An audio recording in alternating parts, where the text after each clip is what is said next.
2023 did in fact acknowledge the Navy's role in providing substantial impetus to the Indian shipbuilding industry. So as a subset of indigenization, we have retained our focus on fostering R&D in niche technologies. And towards this end, we conducted the second edition of the Swavalambhan seminar this year.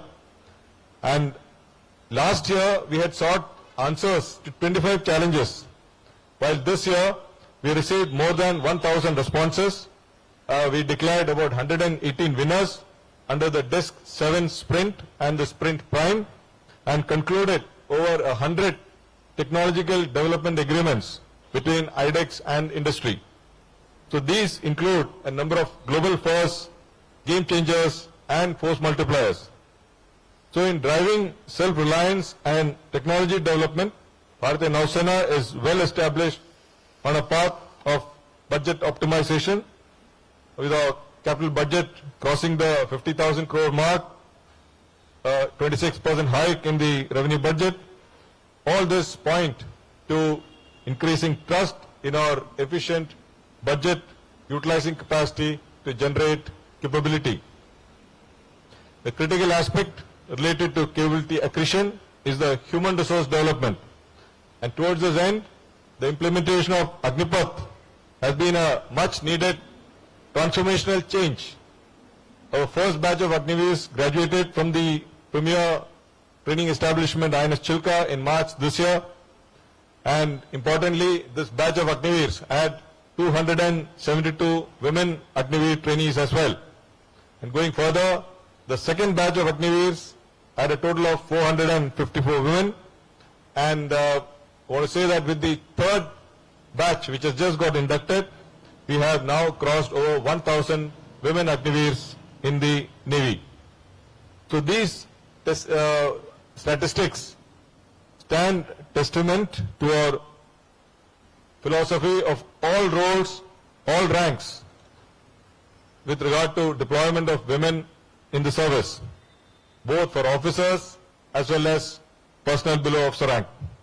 We have also appointed the first woman commanding officer of an Indian naval ship.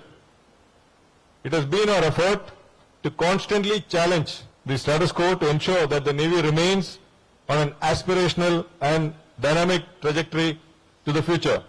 So to that end, we took the lead to organize and conduct the international G20, the Indian Navy Quiz or Think Q competition towards building bridges of friendship across the ocean, which is what the Navy has been pursuing for a long, long time. Similarly, with the spirit of decentralizing Delhi, the Navy will be conducting the forthcoming Navy Day on 4th of December of Sindhudurg Sea Fort in Maharashtra.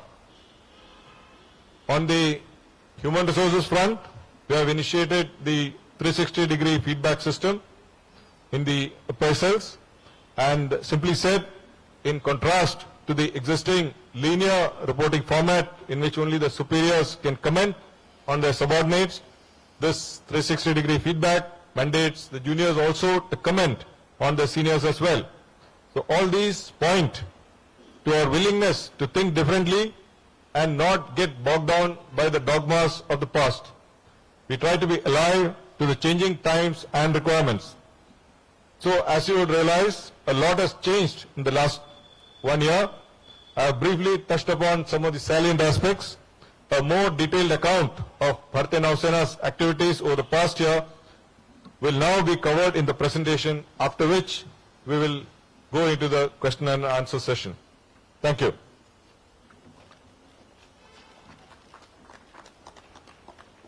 Thank you, sir. Now I'll request Commodore Shantanu Jha, Commodore SAT, to brief on the annual report of Indian Navy. Thank you, Vivek. Good morning, ladies and gentlemen of the press. Over the next 22 minutes, I will present a broad overview of the Indian Navy's major activities over the past year, which enabled us to remain a combat-ready, credible, cohesive, and future-proof force. During the last campaign season, various successful weapon firings of missiles and torpedoes were conducted, including firings of the BrahMos with an indigenous seeker, NASM, the first indigenous air-launched anti-ship missile, as well as the maiden interception of a supersonic target. Commissioning of INS Marmagao in December last year, as well as the air wing integration of INS Vikrant, have been substantial capability additions, with both LCA Navy and the MiG-29K being successfully operated from the carrier. Commissioning of INS Vagir in January, the fifth submarine of Project 75, has been a notable capability enhancer. With the launch of Vindhyagiri, Mahendragiri, Arnala, Androth, Anjadeep, diving support crafts 1 and 2, the upcoming commissioning of Imphal, Sandhayak, Nirdeshak, Ikshak and Nilgiri in the near future, and substantial progress in trials of Agshir, our force levels are poised for a significant fillip. Our mission-based deployment enhanced Indian Navy's presence across the region. In the past year, our ship's footprint extended from France and the west coast of Africa in the Atlantic to Japan and New Zealand in the Pacific, clocking over 10,000 days at sea. Similarly, our aircraft collectively flew more than 15,000 hours, operating from Bahrain, Saudi Arabia, Oman, Maldives, Sri Lanka, Singapore, Indonesia, and the Cocos Keeling Islands, Australia. Not to be left behind, our submarines were deployed at extended ranges for over 1,140 days, including to Salalah, Jakarta, Colombo, Singapore, and Fremantle, Australia, sending a loud and clear message that our submarines remain credible platforms capable of targeting our adversaries in the farthest reaches of the oceans. To provide realism to our combat readiness endeavors, the Navy conducted its biennial theatre-level operational readiness exercise, Tropics, this year, which saw participation from 151 naval units, as well as the Indian Army and Air Force, with more than 15,000 personnel deployed at sea across nearly 74 million square kilometers exercise area. To meet the emerging challenges and the existing threats of maritime domain, the Indian Navy remains a credible maritime power in the region. Towards this, we pursued credibility through enhanced reach, sustenance, deployments, and forward posturing, all of which enabled us to be the first responder, not just for contingencies in our country, but also for our friends and partners in the region. While the Indian Navy has remained continuously deployed to curb maritime piracy in the Gulf of Aden since 2008, this year we have extended these patrols to a new piracy hotspot in the Gulf of Guinea, on the west coast of Africa. So far, a total of 108 Indian naval ships have been deployed in both these regions. At the same time, to ensure security of the Indian trade through the Straits of Hormuz in the Persian Gulf, 42 naval ships have been deployed off the straits under the aegis of Ops Sankalp since 2019. In a similar effort, 113 ships have been deployed off Malacca, the gateway to the IOR in the east. Since September last year, as an associate partner of the Combined Maritime Forces based at Bahrain, we have deployed 5 units, including a PHI, for various operations. In April, our deployments enabled the Indian Navy's proactive support in evacuating nearly 1,500 Indians from Sudan as part of Operation Kaveri, establishing a sea bridge between Port Sudan and Jeddah. In addition, we continue to remain poised for evacuating Indian diaspora if required from Israel as part of Operation Ajay. In May, our warships provided humanitarian aid to Myanmar in the aftermath of Cyclone Mocha off Sittwe as part of Operation Karuna, and a PHI aircraft rendered assistance to a capsized Chinese fishing vessel in South Indian Ocean. The Indian Navy is presently undertaking refit of a Mauritius Coast Guard ship at Visakhapatnam, and has also gifted spares to the Sri Lankan Navy in May for sustaining their India-made offshore patrol vessels, reaffirming the deep trust existing with our friends and partners. In response to national-level contingencies, our ships and aircraft were deployed for many search and rescue operations, including medical evacuations from Agati, assisting the Delhi Civil Administration during Operation Yamuna, disaster relief at Balasore, firefighting of Kochi and Goa, as well as sustained diving operations for operationalizing the ONGC's floating production, storage and offloading, or the FPSO installation, preventing a financial loss of almost 60,000 barrels per day of refined fuel. Similar to last year, Our synergy with various government agencies was demonstrated during a successful anti-narcotics operation, which resulted in the Indian Navy, along with the NCB, intercepting 2,500 kg drugs worth nearly 2,000 crore rupees in May, the largest seizure till date. As a cohesive force, organizationally, the Navy inducts men and women from across the nation, which is testimony to Ek Bharat, Shresht Bharat. So far, we have inducted Agniveers from 647 of 785 districts. Our aim is to build a cohesive team Navy with representation from each district, each block, and eventually each village of our great nation.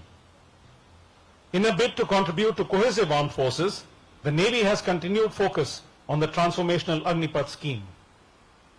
To benefit the Agniveers, the Navy has concluded 4 memorandums of understanding with the Ministry of Education and the Ministry of Skill Development and Entrepreneurship.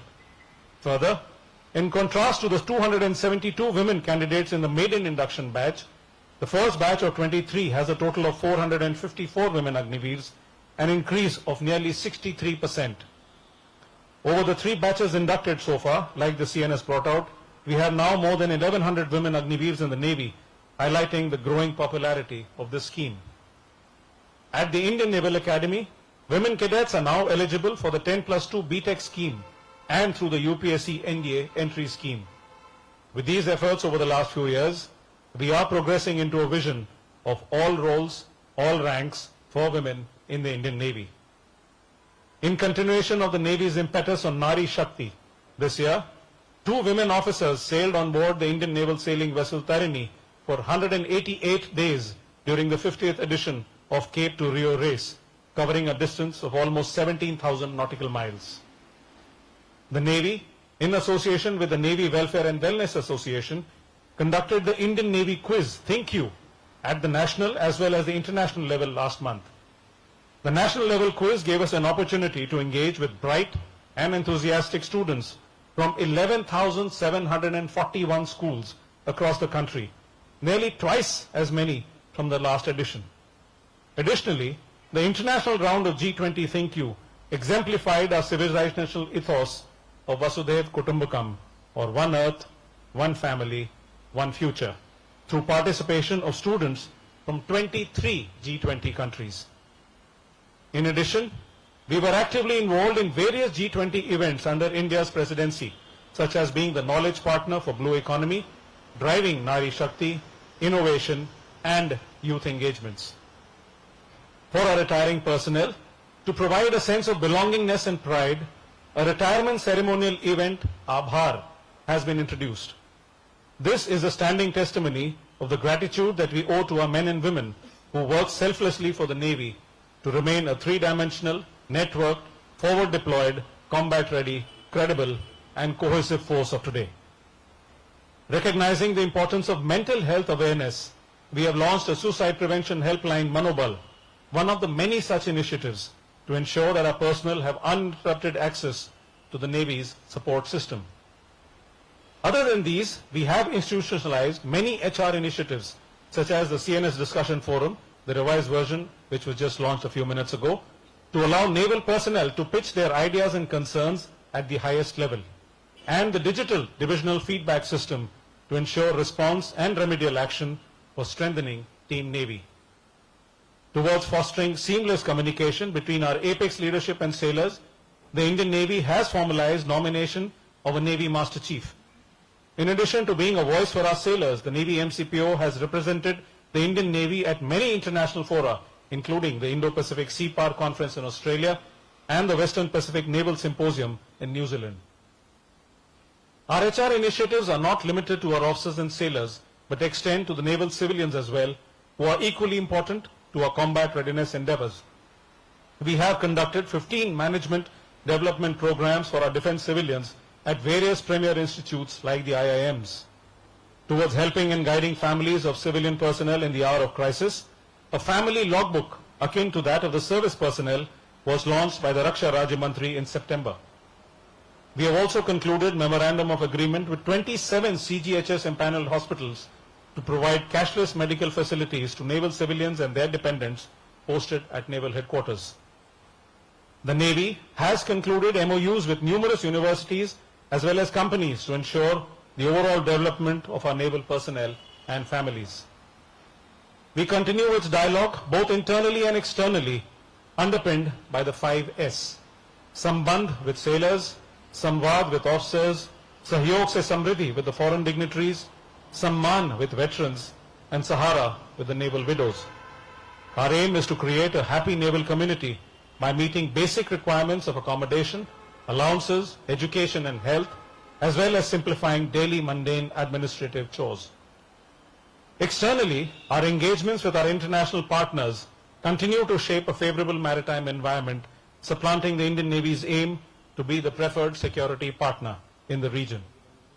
Handing over of an operational missile corvette INS Kirpan to Vietnam, successful conduct and participation in 27 bilateral and multilateral exercises such as Varuna, Cutlass Express, La Perouse, Sea Dragon, Konkan, Malabar and Ekata, 56 maritime partnership exercises, 7 coordinated patrols, 7 EEZ surveillance missions and 11 hydrographic surveys continue to strengthen our cohesion with other maritime forces in the region as we seek to address shared maritime security challenges of today and of the future.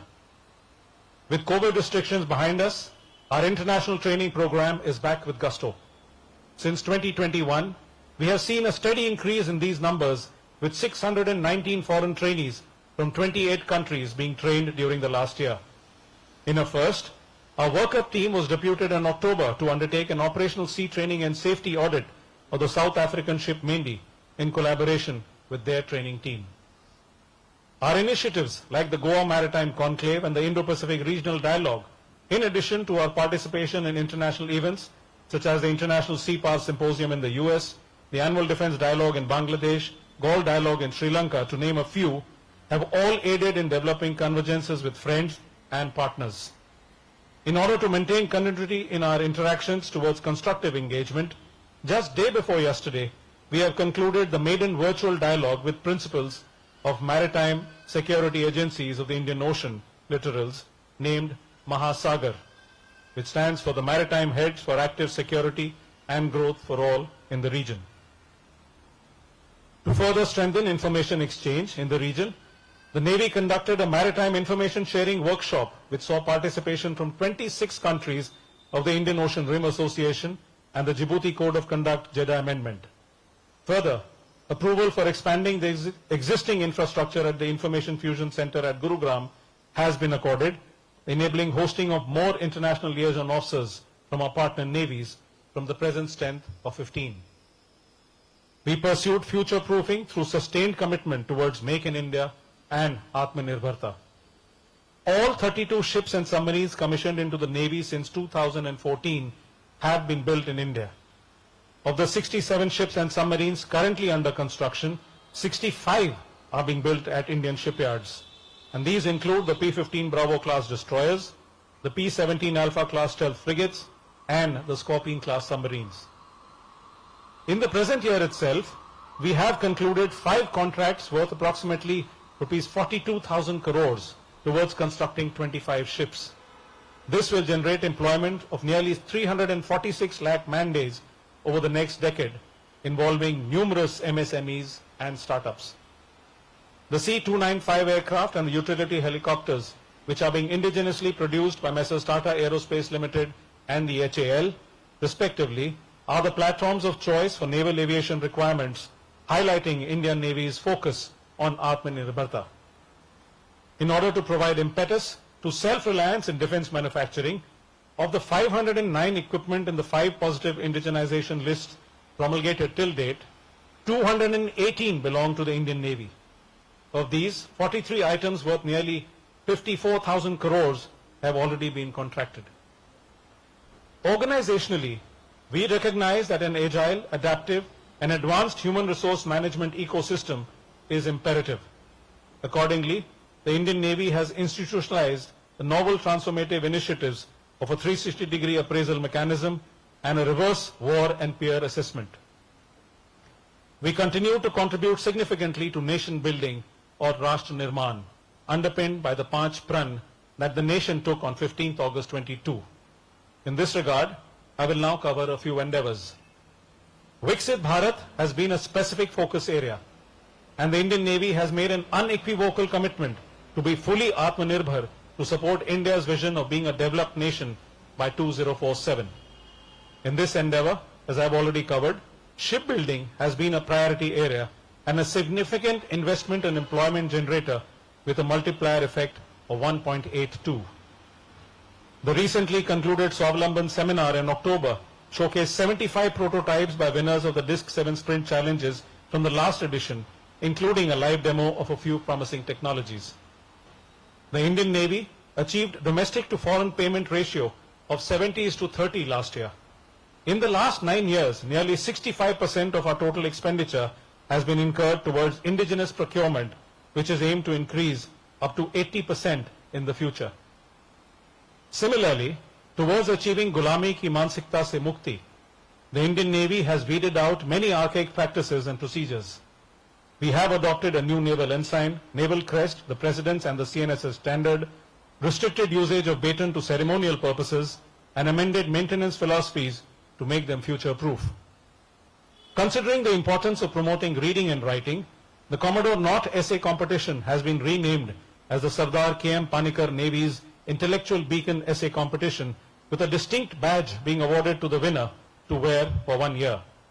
For our sailors, we have institutionalized a yearly essay competition, Mashal. We have also been proactive in driving Virasat Pe Garv.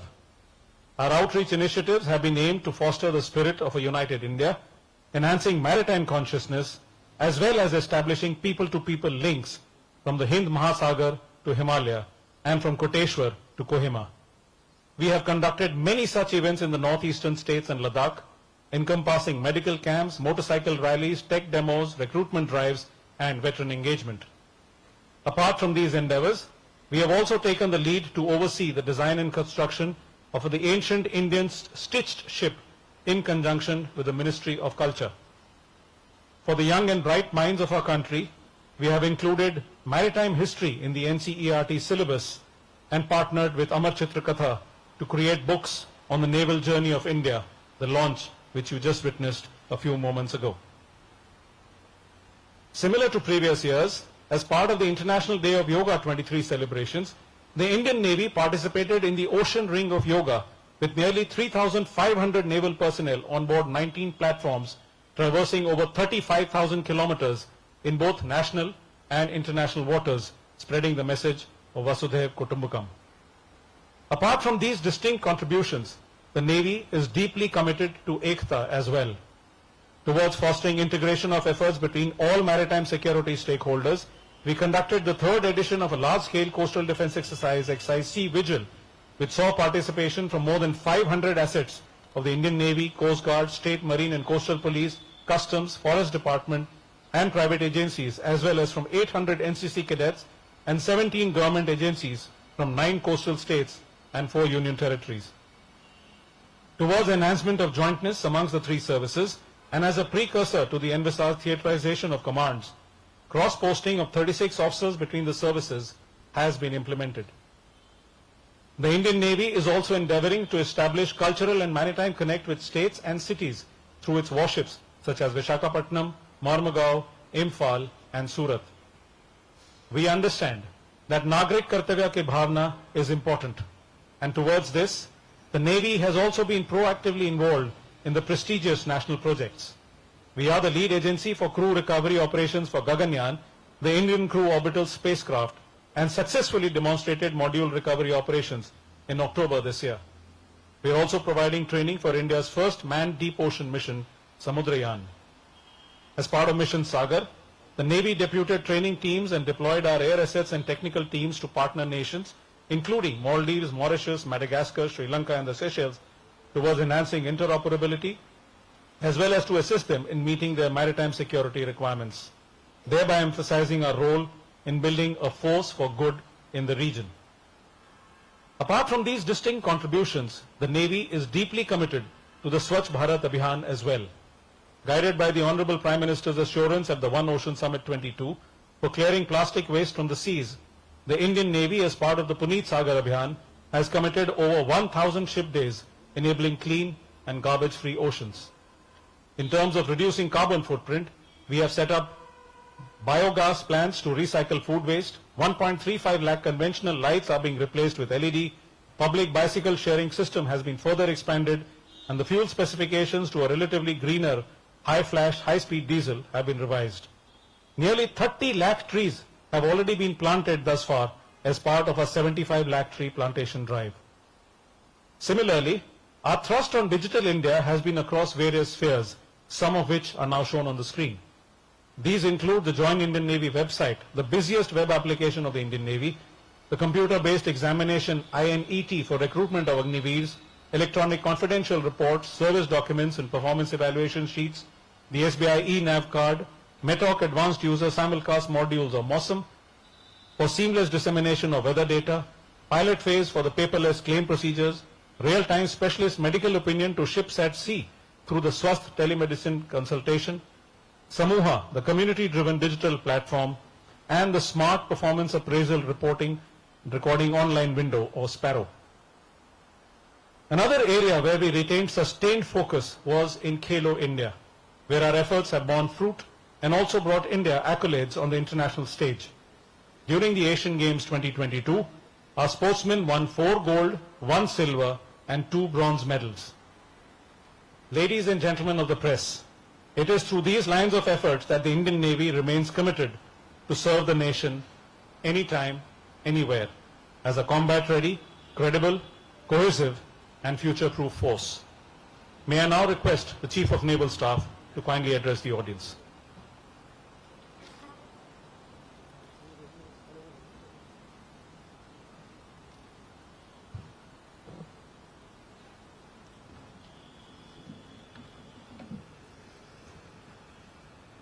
So ladies and gentlemen, you have just heard about how we as a Navy traverse the year gone by in great detail. I'll now highlight the broad waypoints that we intend pursuing to navigate the future. First and foremost, maintaining credible deterrence while remaining ready to win war at sea will remain our principal priority. Our vision of being a combat-ready, credible, cohesive and future-proof force underpins this aspect. As an associated element, we will keep a close tab on the intention, messaging, behavioral characteristics and transparency with which actors and forces are operating in our area of interest. In comprehension of the government's view that Atmanirbharta is not merely an economic necessity but increasingly a strategic one, Bharatiya Nausena has made an unequivocal commitment to be fully Atmanirbhar by 2047 in capabilities, capacities as well as concepts and our thoughts. So in an era of rapid technology advancements and proliferation, we will passionately pursue and adopt niche and disruptive technologies. Towards this end, we will follow the sprint or the supporting pole vaulting in R&D through IDEX, NIO and TDAC approach. The aim is to be trendsetters and create security solutions that are made in Bharat, made by Bharat and where necessary, made exclusively for Bharat. In terms of fiscal resources, it is well appreciated that budget will always have to be balanced between a host of national imperatives, security, development and social. We will continue to focus on making every valuable rupee count towards enhancing our combat readiness and plow back our lion's share back into our economy to set in motion a virtuous cycle. So all these aspects of capability accretion and financial allocation are now increasingly being looked at jointly by the three services. So to my mind, jointness is the only way forward as we prepare to fight and win the wars of tomorrow. The late General Bipin Rawat had laid the foundations for increased synergy between the armed forces, and the present CDS, General Anil Chauhan, has provided renewed impetus to this effort. So Bharatiya Nausena remains fully committed to greater jointness and cohesion towards collective and effective outcomes. So as Bharat transits the Kartavya Kal to become a fully developed country by 2047, it is clear that an export-based economy will be a prime mover. Vast volumes of these exports inevitably will be facilitated by the seas across far reaches of the world. So clearly, as India grows, our maritime interests and investments will also expand proportionately, which in turn will mandate expansion in the Indian Navy's responsibilities and operational footprints to protect these interests. At the same time, as a responsible maritime power with significant capabilities at our disposal, Bharat also endeavors to be the preferred security partner as well as the first responder in the region, guided by the overarching vision of Sagar, or security and growth for all in the region. In furthering and strengthening these vital goals, Bharatiya Nausena will remain diligent in pursuit of serving the nation with pride and strength.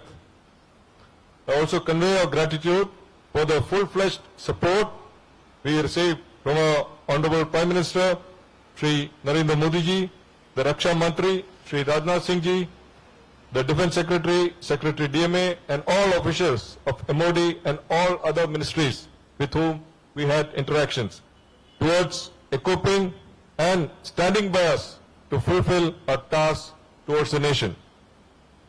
So before I take on questions, I would like to place on record my appreciation to the media for your sustained efforts in keeping our fellow citizens accurately informed about naval and maritime issues. I urge you to continue in these endeavors to imbue maritime consciousness and maritime thought so that our country realizes and maximizes her full potential as a naturally blessed maritime power. Jai Bharat. Thank you, sir. We'll now commence with the questions. I request you to wait for your turn, and as the mic is handed over, you can ask a question. Mr. Ajit Dubey. Mr. Ajit Dubey. Yeah.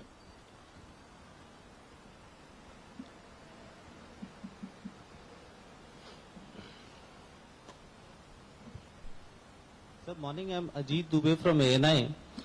Sir, my question is that we just saw in the presentations that Indian Navy's aircraft are all around. We are seeing the submarines surfacing in Indonesia, Australia, France, and warship also doing going to many other countries for port calls and exercises. There is we can see that in recent times there is a increase in the tempo of operations of the Indian Navy. Can you tell us, sir, how this is helping the Indian Navy and also giving us and India an edge over its adversaries in the Indo-Pacific region, sir? Thank you. Yeah. So the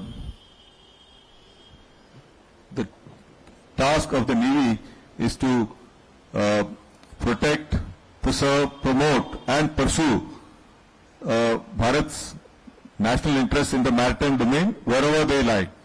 So our interests are there in the Indian Ocean region and beyond when you look at the Indo-Pacific. So our ships, submarines and aircraft are deployed accordingly. We try to keep our area of interest under surveillance. We, through regular presence by deployment of our ships, submarines, aircraft, it also sends a message of the capability of our units, of extended deployments, and by deployments, frequent deployments and interactions with the friendly foreign countries, we also develop a trust as well as mechanisms for interoperability, for working closer together, to look at shared challenges and how we can find solutions to address these issues. Because we are quite clear in our mind that most of these issues cannot be addressed individually by any nation, no matter how big the size of the force they have. So there has to be cooperation, coordination and collaboration in making sure that you address these issues together. So therefore, you will find that over the last couple of years, we have been deploying our assets in such a way that we are able to know what is happening in our area of interest and keep track of all the happenings there. Okay. Mr. Ashish Singh. Good afternoon, sir. This is Ashish from ABP News. My question to Chief Admiral Hari Kumar. So two-part question. One, on the procurement front, we have seen multiple cases from Predator to the Boeing P-8I. Will these suffice as far as the entire surveillance need of the Indian Navy is concerned? My question is specifically with respect to the lot of other like DRDO and startups and MSMEs also developing the drones and other aspects in terms of the naval air surveillance part. Yeah, that's it. See, when you look at the surveillance aspect, each of the platform comes with a particular type of capability. When you talk of the P-8I, while P-8I got a secondary role for surveillance, P-8I essentially is a anti-submarine warfare aircraft. It is basically an asset which is meant to detect, localize and target a submarine. But when it is not engaged in the task, it can also be used for surveillance. So the other primary assets for surveillance obviously are the HALEs, the MAILs, the MR aircraft, and so on. So when you look at an entire ocean area, you will require assets having different capabilities, that some which have a longer range so that they can reach the farther extent of the area and carry out surveillance. Otherwise, if aircraft is or RPA does not have the endurance, then or it has got limited endurance, so by the time it reaches the area, it is time for it to get back.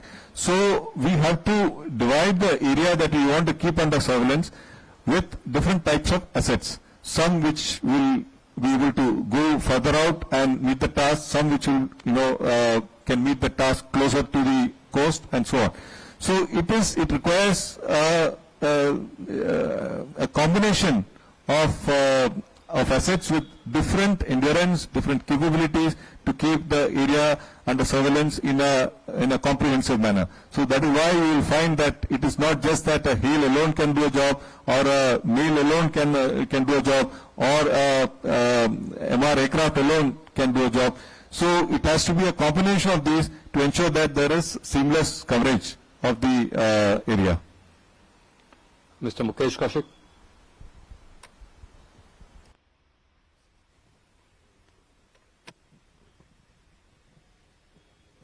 Sir, this is Mukesh Kaushik from Dainik Bhaskar. My question pertains to overall security scenario in Indian Ocean region, especially in the backdrop of posturing of Maldives' new president, who has asked India to remove all its military personnel from Maldives. So after Pakistan, we have Maldives, who is pro-China, and Sri Lanka, where we have seen the deployment of survey ship of China. So how we are going to counter this increasing grip of China in the Indian Ocean region? Firstly, the oceans are considered a common heritage. Oceans can be used for the legitimate economic aspirations of any nation. So, in that regard, if you look at China, China may have a legitimate, reason to be present in the Indian Ocean region for economic activities. But what we as the resident naval power in the Indian Ocean, we keep an eye on what all is happening there. We try to keep the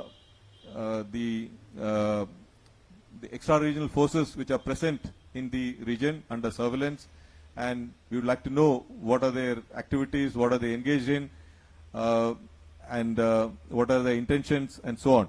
So that is why we deploy our assets, the surveillance assets, and our ships, submarines, aircraft, UAVs, etc.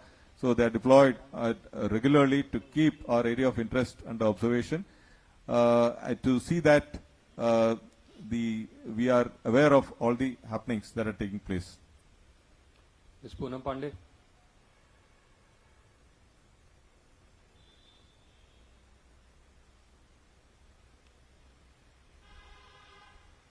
मैं पूनम पांडे हूँ Navbharat times से।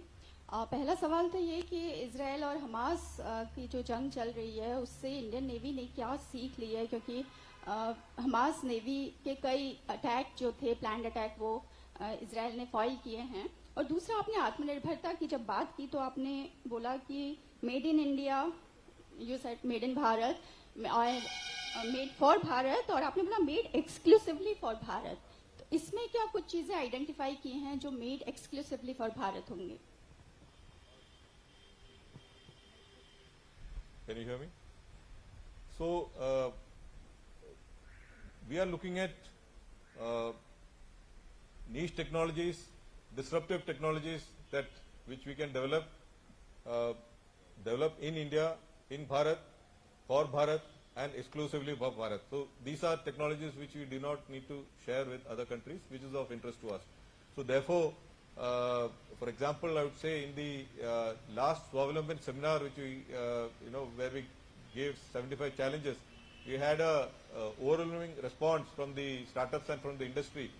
More than 118 startups had responded, and by this year we had been able to vet most of them, take them forward, and over 100 plus contracts have been signed towards development of technology. A few of them have already got inducted. I mean, in the sense we have placed orders as well for induction into service. So there are some areas in which they are even, I would say, the first time they are being developed in the world as well. So when it's a technology that is unique, we would like to rather keep it for ourselves rather than share it with others. So that is what we meant by exclusively for Bharat. Mr. Jain Baranwal.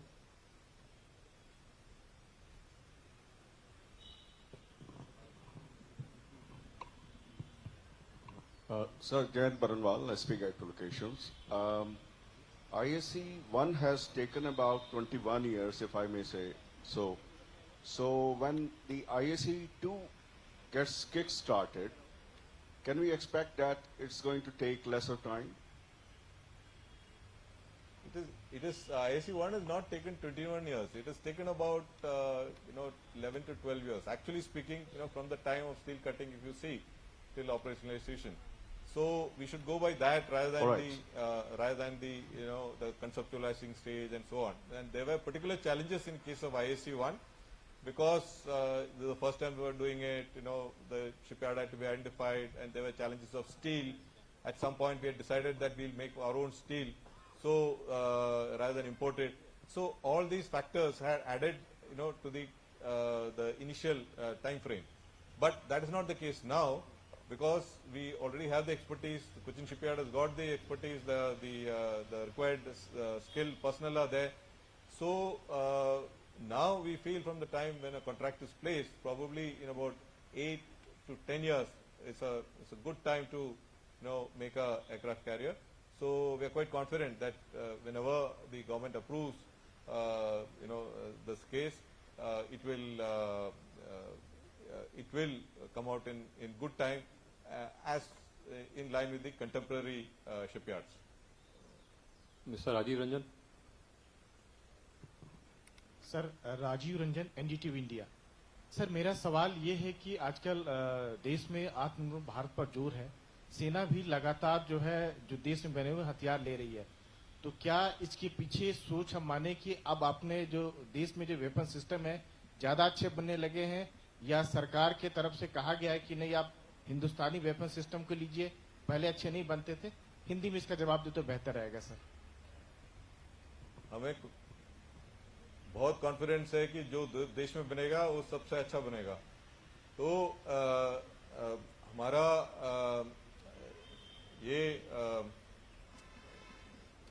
सोच है कि we must encourage and make weapons in India.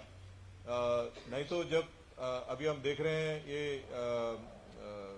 Ukraine Russia जो conflict जो चल रही है, because of that you find the logistic chain has got disrupted, and there are countries which are facing a lot of challenges because of this.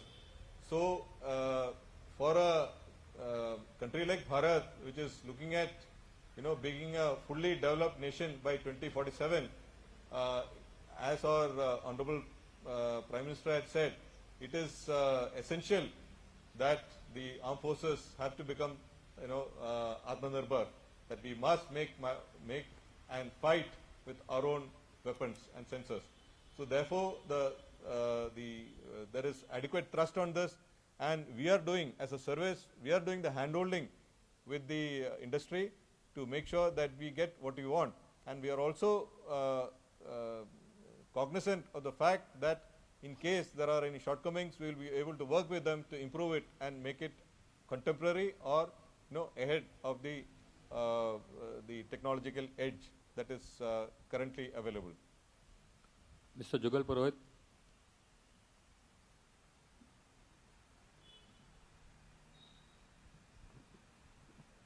Sir, hi, this is Jugal. Am I audible, sir? Sir, this is Jugal from the BBC. This is Jugal from the BBC, sir. Yeah, speak a little louder, please. Okay, sir. My question is, if you can just give us an update on, where we are with the Maldives situation, where, they've requested the Indian personnel to be withdrawn. And so the second question is, are there plans afoot to rename the Indian Navy as Bharatiya Navy? Just to tell you, we are Bharatiya Nausena. I mean, that's how we are known. So while in English we say Indian Navy, but we are Bharatiya Nausena as such. So there is no separate change in nomenclature as such. That answers your second question. And first question, with Maldives, we have very, very close cooperation. We have some assets deployed there. We have been assisting them in many ways. Over the last 5 years, we have helped in more than 500 medical evacuations, saving lives, helping them in keeping their maritime areas under surveillance for illegal activities, preventing illegal activities, and so on. So there has been a lot of cooperation with them. Even they have been participating in the Goa Maritime Conclave, the IPRD, and as late as yesterday we had the Mahasagar, which was just explained a while back, in which also there was participation from them. So we have very, very close cooperation in terms of training and all other activities. So as regards to whether we need to scale down our personnel, etc., that's a decision of the government, between the two governments, and whatever is the instruction that's given to us, we'll follow it. Ms. Portia Conrad.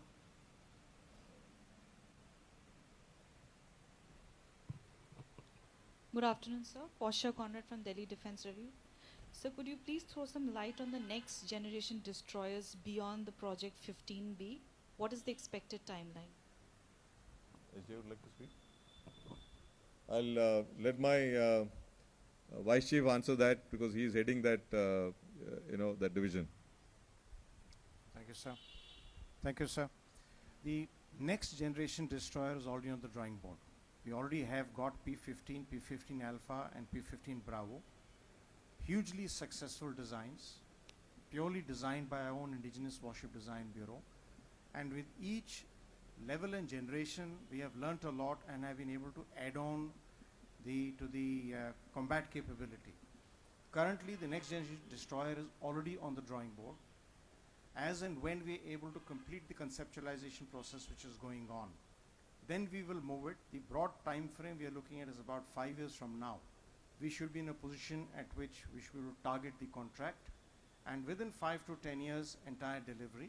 As the CNS mentioned a little while ago, the production capability of our shipyards has been consistently improving as we've gone forward, with their expertise growing and skill growing. Today we have the Imphal, which we are due to commission by the end of this year, has achieved milestones which are approximately 50% of what we used to take 20 years ago.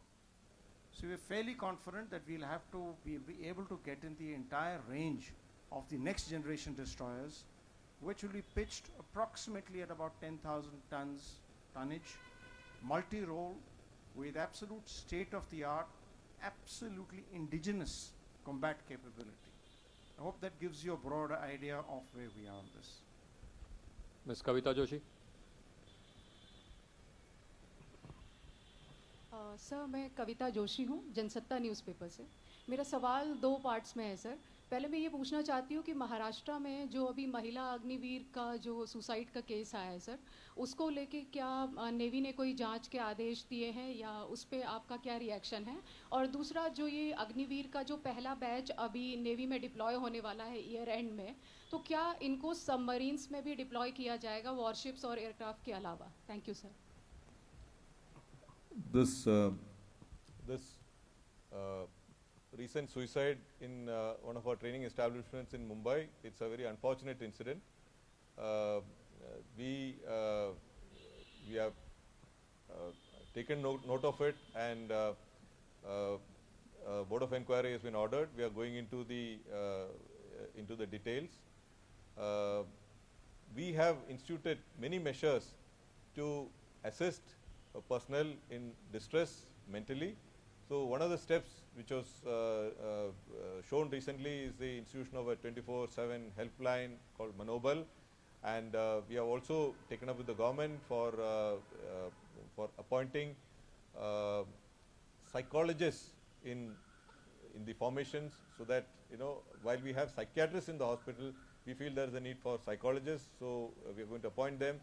We have a divisional system that is fairly effective, and we have and this divisional system means that there is one officer who's looking after every 10 or 11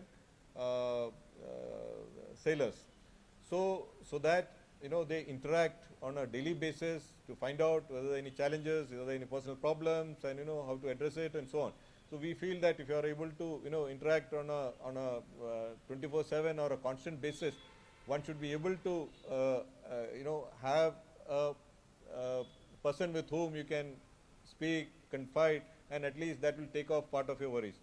But this particular case has been really unfortunate, and we are seized of it, and we are taking action to see that we can try and reduce or overcome this challenge.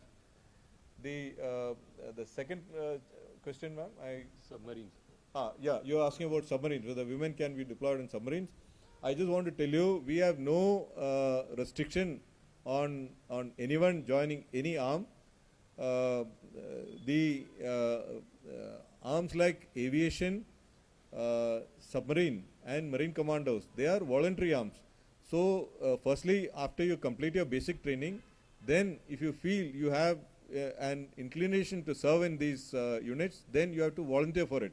Thereafter, there is an aptitude test, whether you can fit into it, and so on. And then you have to go through a rigorous training process, and you have to get certification for that, so that you are then deployed on either a submarine or a submarine commando. So officially, we have really no restriction on this. If somebody is keen, we will facilitate it. But first, they have to go through all these steps and volunteer for it, and so on. Mr. Sudhiranjan. Sir, Sudhiranjan from the Bloomberg, sir. If you could give us an understanding of the cooperation that the Navy has with the US, and whether it is going to increase in the next year. Broad understanding what kind of exercises that we are going to see with the US in the coming days. See, with the US, we have a long-standing partnership in terms of exercise. The Malabar exercises started in 1993, so we have now completed more than 30 years of exercise with them. Malabar, of course, has expanded in scope with other nations also coming in, but with the US particularly, we have had very, very long-standing relationship, and we have developed the SOPs for interaction with them. We have signed various agreements with them. Now there is the logistics exchange memorandum of understanding with them, LIMOA. So with the US Navy, I would say we have reached a very high level of interoperability, if you see that, exercises between ships, submarines, aircraft and aircraft carriers, so that is where we have, reached as far as the US Navy is concerned. And in the last year or so, we have taken this further forward in terms of cooperation in the underwater domain. There is a agreement on taking forward the underwater, developing the underwater domain awareness by mutual interaction and understanding and so on. So similarly, there is much work happening on niche technologies, developing niche technologies together, as well as cooperation in in finding solutions to various technological challenges. So in the years ahead, you will find that we are looking at the Malabar becoming even more complex, and regular cooperation with them. At the same time, the US Navy is also sanguine that we have ship repair, ship building capability with us, and their ships have been coming for voyage repairs and so on. Now the number of shipyards where they can come to has also gone up, because they have tied up MOUs with L&T, with MDL and so on. So we find that there is going to be greater and greater cooperation in these aspects. Mr. Sanjeev Barwa.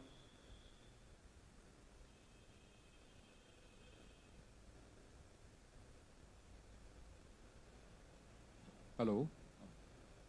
Good afternoon, sir. I am Sanjeev Barwa from The Week magazine. Sir, I have two questions. Has there been any headway in developing high energy and railgun systems for the Indian Navy? The second question is, what is the expectation on the fate of the arrested ex-Navy personnel in Qatar? Thank you, sir. About the Qatar personnel, there is total support and effort being put in by the Government of India. You are all aware of it, and we are working closely with the concerned agencies to ensure that their interests are looked after. So that is as far as the ex-naval officers who are there in Qatar. They are veterans, and we are as veterans, we are interested in ensuring that their welfare is taken care of. The Government of India, I just want to reassure you that Government of India is putting all out effort to ensure that they are brought back. The as regards to your the first question you are asking about the high energy railgun. So this is an area where a lot of countries are doing research. We have also been working with the DRDO on this. But the high energy railgun has got many challenges when you look at its actual utility. So we are not yet taken a call whether we need to develop it fully and install it on board ship, etc. There are various plus and minus, I would say, pros and cons of this of such an equipment. It is still being worked upon, but we have not yet decided whether we should go for it or not. That study is still on. Mr. Neeraj Rajput. Hi sir, Neeraj Rajput from Final Assault.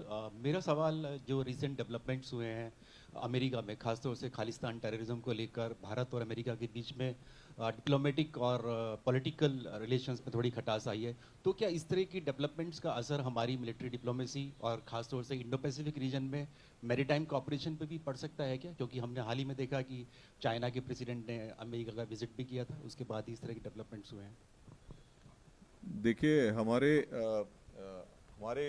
cooperation in the Indo-Pacific with the US is very strong, and as I just explained to the previous question on our cooperation with the US in terms of exercises, etc. It has been going on for a very long time, and it is quite robust. We do exercises not with just ships and submarines and aircraft, but we also interact otherwise for subject matter expertise, and there is technological cooperation, and what I said is about the underwater domain awareness. And we are also looking at the procurement of the MQ-9B, Predator drones. So there is, much cooperation which is happening, and I don't see any problem in that. Ms. Ghazala Wahab.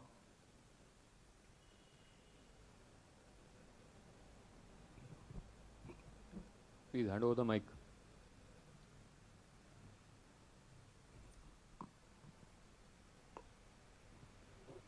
I'm Ghazala Wahab from Force Magazine. I have two questions and one very small clarification. So my first question is, what is the Navy's appreciation of threat in the Indo-Pacific? And my second question is, you referred to late General Bipin Rawat and the synergy he wanted to ensure between the three services. We saw in the presentation the kind of deployments the Indian Navy has had, multiple exercises it has done with various navies of both the Indo-Pacific region as well as outside. Can you just give me a little overview of what kind of tri-services exercises? You mentioned tropex, but that's just one. What tri-services exercises has the Indian Navy participated in, hosted in the last 1 year, which would ensure greater operational jointness between the three services? And Ma'am, I think we'll just stick to these two. Clarification Thank you, was ma'am. the woman CEO which has been appointed. Can you just talk which warship this is and who is the lady officer?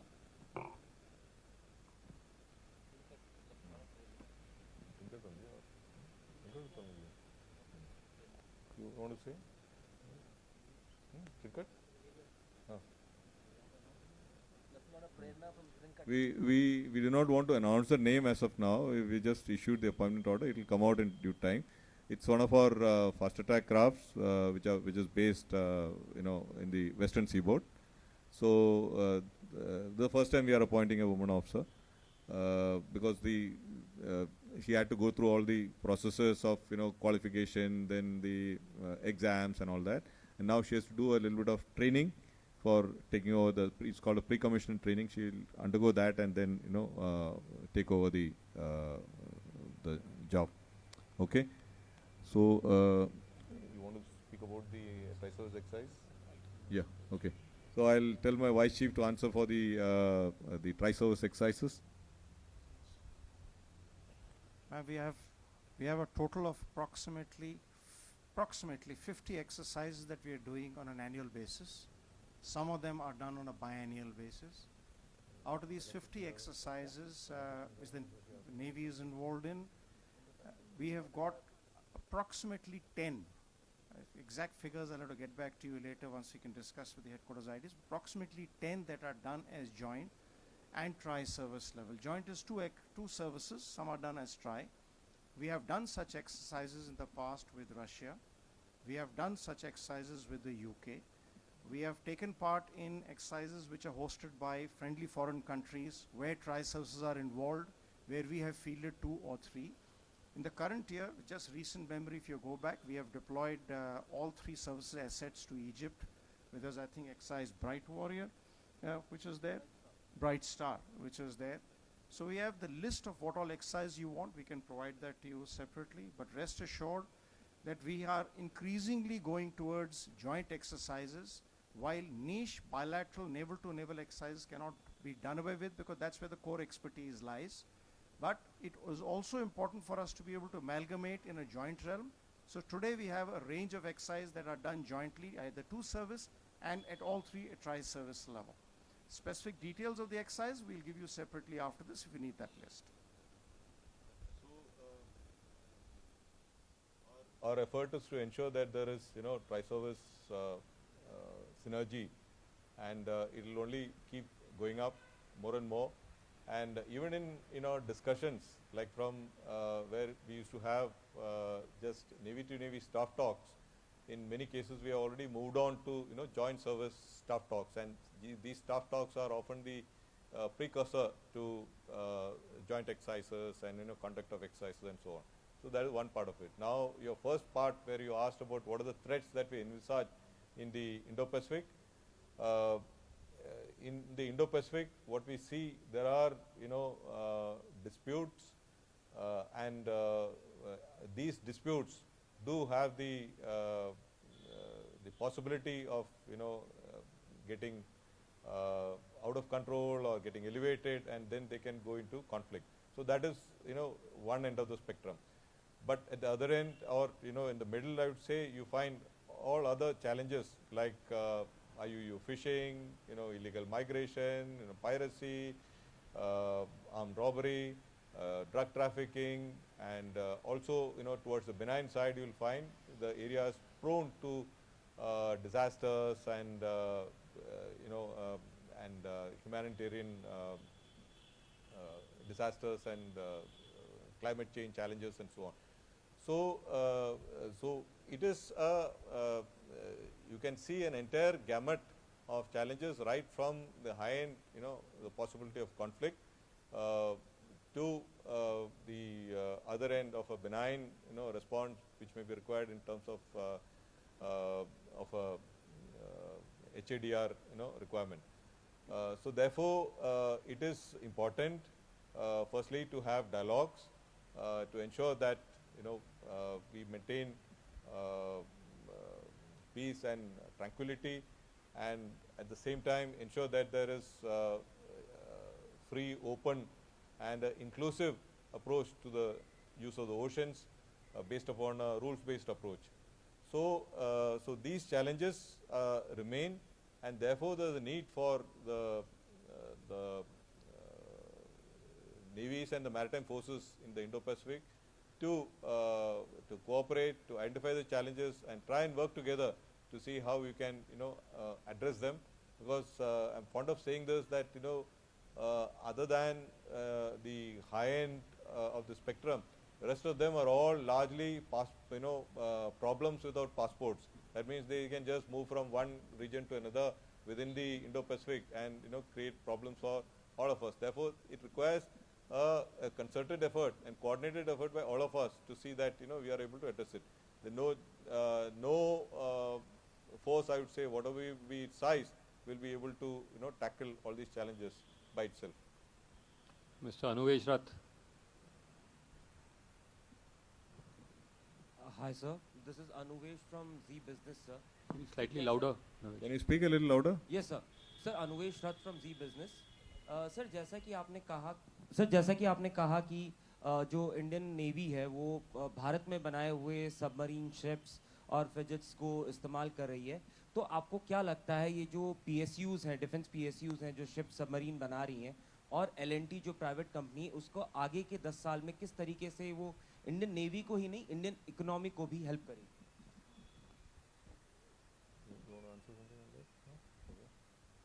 देखो, we are very proud of the fact that अभी हमारे 67 ships are under construction, out of which 65 are being built in India, and these are all built in our own shipyards. So over a period of time, our shipyards have built up expertise, capacity and capability to build ships of different types.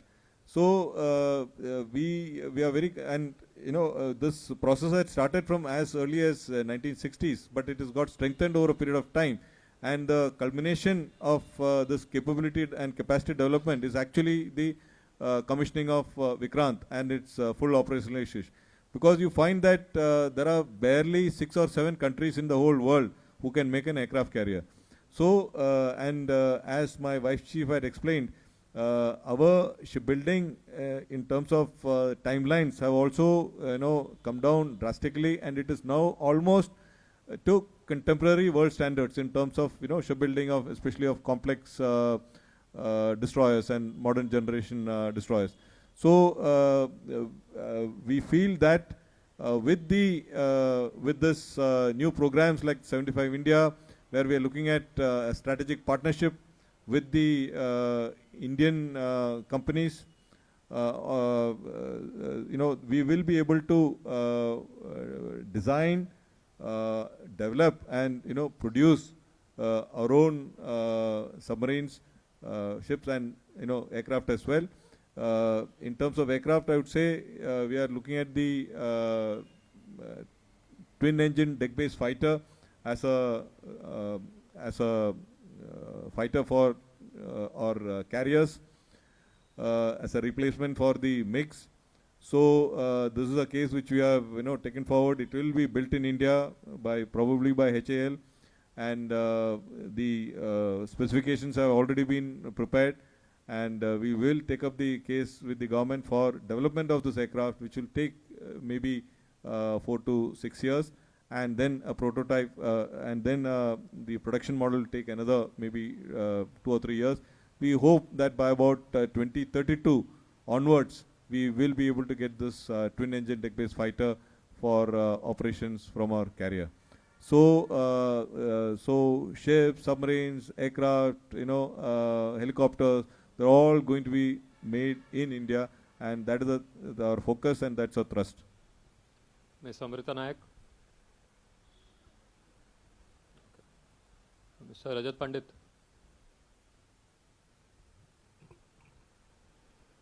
Yeah, this is Rajat Pandit from Times of India.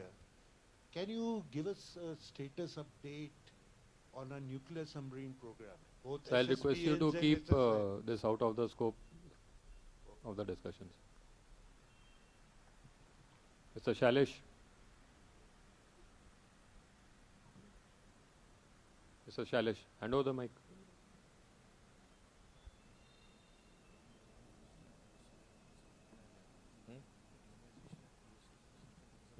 Hello.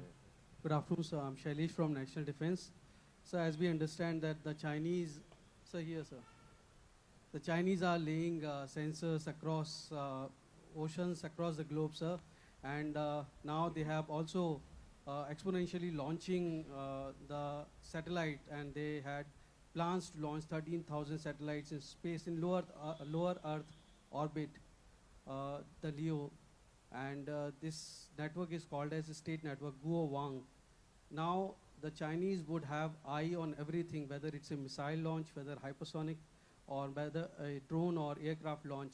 So what kind of challenge would it pose to Indian Navy as they develop this capacity and the capability, and what are the measures we are desiring to put in place for the future, sir? Because this is going to be a big network, the greatest surveillance and the intelligence network they are building, sir. Okay, my Vice Chief will answer this. Thank you very much for that question.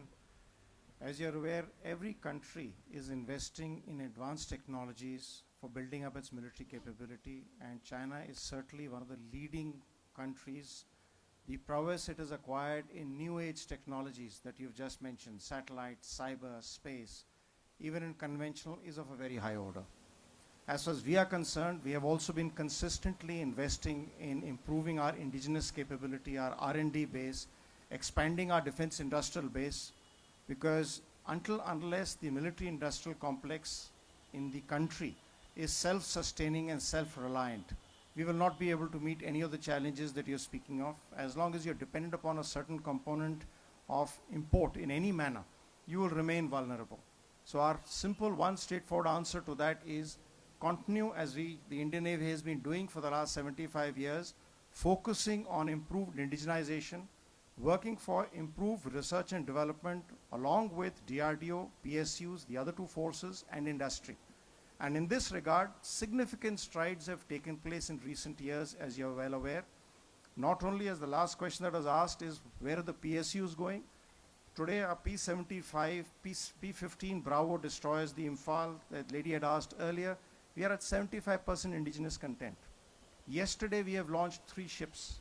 The ASW shallow water craft at Cochin Shipyard, which will be named Mahe, Malwan, and Mangrol.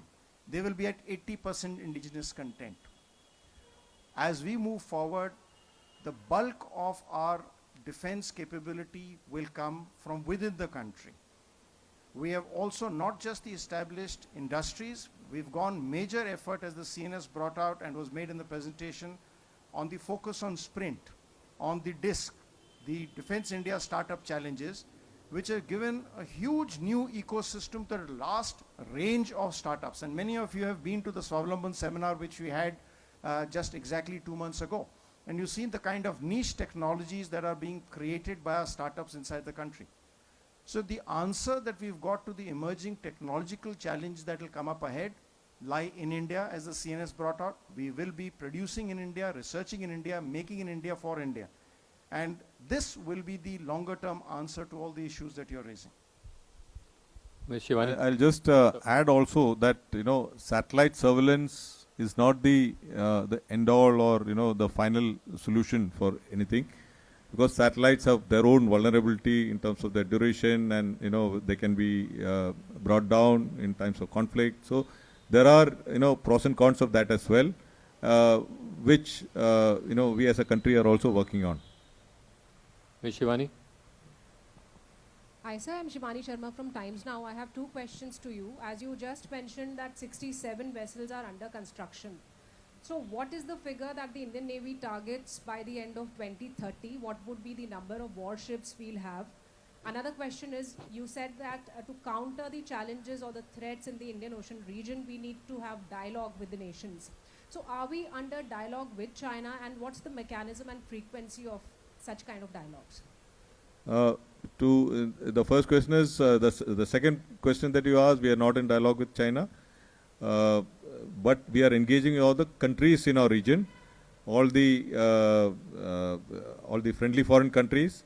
So we are in dialogue with them, we interact with them, we train with them, we facilitate their training, we provide mobile training teams, we are engaged in capacity building, capability development, all working towards developing trust. Trust that we can be we are a preferred security partner for them, and also in times of distress or any challenges or accidents or any help that is required, we will be the first responders to be there. So that is the type of engagement we are doing to ensure that we are we have the trust, and they have the confidence that we will be there to assist. So all this is based upon, of course, the guiding vision of our national leadership of Sagar, security and growth for all in the region, and it has been articulated time and again by our national leadership that India does not want to grow independently, we want to grow together with all our countries in this. So that is that's the doctrine that we follow, and as a Navy, and that's how we have been working. There's a lot of cooperation with all the countries in the region. Okay. And when you are asking about the number of ships, there will always be, as we induct ships, there are going to be some ships which will get decommissioned also, which will become old. So we are targeting about a number of about 170 or so. It may not happen by 2030, maybe by 2035. Somewhere, we should be somewhere about 170, 175 or so. So that is the broad, figure that we are looking at. Mr. Sandeep Bol. Sir मेरा नाम संदीप है, news 18 India से हूँ. मेरा सवाल है कि numbers के हिसाब से पीएलए नेवी वर्ल्ड की सबसे बड़ी नेवी है, और वो पाकिस्तान की नेवी को भी डेवलप कर रही है, उसको भी 50 वॉरशिप नेवी बनाने के लिए वो मदद कर रहा है. कितना बड़ा चैलेंज मानते हैं इस चीज़ को, जो कोऑर्डिनेशन इन दोनों कंट्रीज़ के बीच में है? और एक सवाल और है कि जो प्रेजेंस है चाइनीज़ नेवी की इंडियन ओशन रीजन में, क्या बड़ी है और कितनी इस वक्त है फिलहाल? देखिए, the Chinese, CCP Navy, as I say, has got a presence of at any point of time between 6 to 8 ships. They have a large number of fishing vessels which operate in the Indian Ocean region. They also have Chinese research vessels which conduct surveys in the international waters. So there is a sustained presence in the Indian Ocean region. We are cognizant of that, and we take action to monitor their activities so that we know who is operating and what they are doing. So just to give you an example, it was also shown in the presentation that when a Chinese fishing vessel का कुछ हादसा हुआ था, that location was almost 1,000 miles or 1700 से ज़्यादा kilometers south of in the south of Colombo in the Indian Ocean, and it was our aircraft, a P-8I aircraft, which located and gave the position to the Chinese ships to go and assist them. So it is just to show that we do keep an eye on what is happening in the Indian Ocean region, and we know what people are up to or what the units are up to and so on. So so therefore you're right that the Pakistan Navy is looking at expanding from what it is today to a 50 platform force, which is in their plans with the help of China. So we are seized of it, and we are looking at our, and keeping these developments that are happening. We are constantly revising our plans and our capability development, programs as well. So that is how, we look at what are the events and what is the situation that is developing in the Indian Ocean. Colonel A.K. Sharma. So my name is Colonel Sharma. I'm from South Asia Defense and Strategic Review. You made a statement that we're going to be an Atmanirbhar Navy by 2047, conceptually, operationally, and technologically. Indian Navy, of course, is ahead of the other two services. Is actually leading the way when it comes to indigenization and many other operational aspects. But one gets a feeling that maybe we're going too much into indigenization, sir. The concern is that private sector doesn't really have dedicated defense industry in India. We have the DPSUs, we have the DRDO, which is performed in some areas and not in the other areas. Startups, I think laying too much stress on startups to give us a quantum jump may be a bit of a hope. It may happen, may not happen. What are we going to do to get ahead of the curve and not make linear progression, which will actually make us lead by 2047?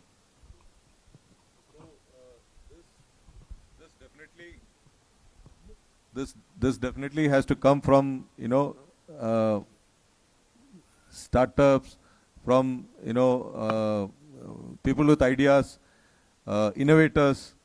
It may not always come from, big companies alone. So, if you look at the last 200 years, okay, more than 60 to 70% of the innovations, inventions, they all happened not by scientists. They were all done by domain experts. They were done by priests, rectors, hobbyists, and so on. You just have to see the list. There's a long list of them, including the submarine. So, I am confident that it is, and many of it is by serendipity. That is, you're a trained guy, you're looking at something, and you land up accidentally in finding something else. So therefore, that sort of a, innovative spirit, a maverick spirit, which searches for solutions, for finding, improvements. And we are not just looking at improvements of the way we fight, but we are looking at, completely different ways of fighting, probably. So, so this is the thought process, and that's why we are encouraging, this, we are throwing the challenges in terms of, unmanned underwater systems, unmanned aerial systems, quantum sensing, niche technologies like that. Some, of course, may not be in the realm of small companies or innovators. That is where the agencies like the DRDO and all come in. Like when you talk of hypersonic, missiles or hypersonic vehicles, then you need greater investment, much greater, research effort and so on. So some of those areas will have to remain with the larger companies or with the DRDO and agencies like that. But today, when we see how the character of warfare has changed, when you look at either Israel-Hamas or when you look at Ukraine-Russia, there are many things that we can adopt, which can, in a sense, be not really linear but exponential in terms of the effect that they produce. So that is why we are working very closely with the government to see how we can support these startups, MSMEs, small organizations. Many of them have come up with very interesting products, I must tell you. And just to tell you, there was in the Swavalambit seminar, they demonstrated a small drone which can be used from ship, which got much endurance. Initially they approved for about 12 hours, but they're quite confident of increasing the time duration much more.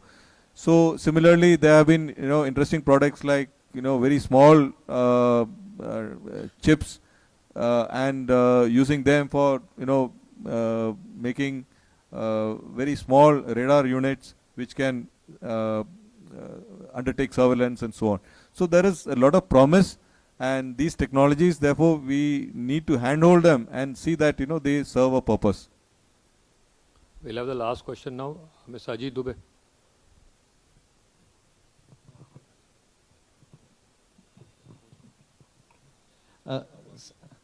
Sir, just wanted to ask you, like we have got the invites for the Navy Day celebrations. Now you are holding it for the Navy is holding it for the first time in Sindhudurg. Any specific reason for holding it there, sir? And like if you could tell us. Request to keep one question only, sir. Yeah, let me explain that. कुछ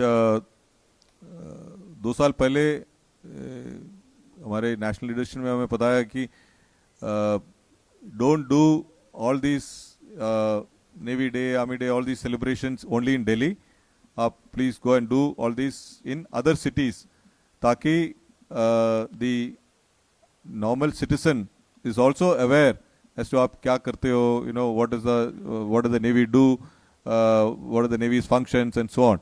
So therefore, based upon that directive, I would say, we looked at, we did it last year at Visakhapatnam. So this year we wanted to, do it somewhere else. And then, if you remember, last year we had changed our naval ensign, naval flag. That was also a part of, our effort towards Gulami Mansikta se Mukti.